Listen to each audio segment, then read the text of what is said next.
ជាប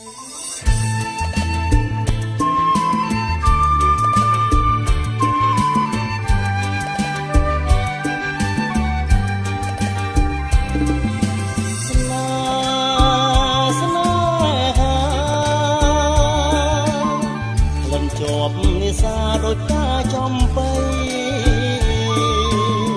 ជីវិតមានន័យជួបថ្លៃជីវ៉ាបើបាត់រូបអូនដោយសូនសង្ខារសូមអូនមេត្តាដល់ចិត្តភ័ក្រក្តី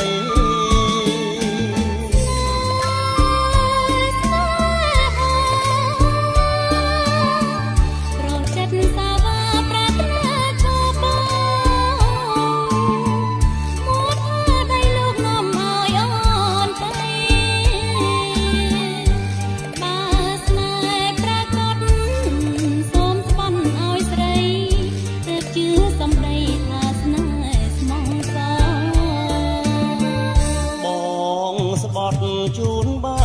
នណាបើប្រលឹងរាបទឹកស្ទឹងរឹងខ្លាជាថ្មដីបែកមេឃបាំងច្រវាក់វត្តកជាចុងស្រីល្អស្មោះសរលងខ្សែ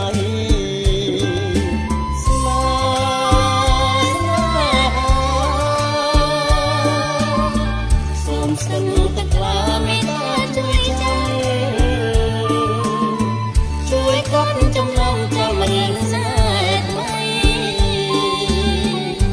យើងពិតជាស្មោះ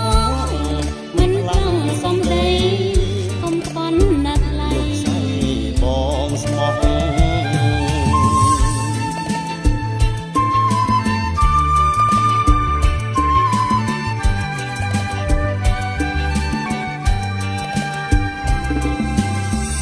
បងស្បត់ជូនបានណាបើប្រលឹងរាបទឹកស្ទឹងរឹងខ្លាជាថ្មដីបែកមេឃបាំងច្រវាក់វត្តកជាចុងស្រីល្អស្មោះសរលងខ្សែ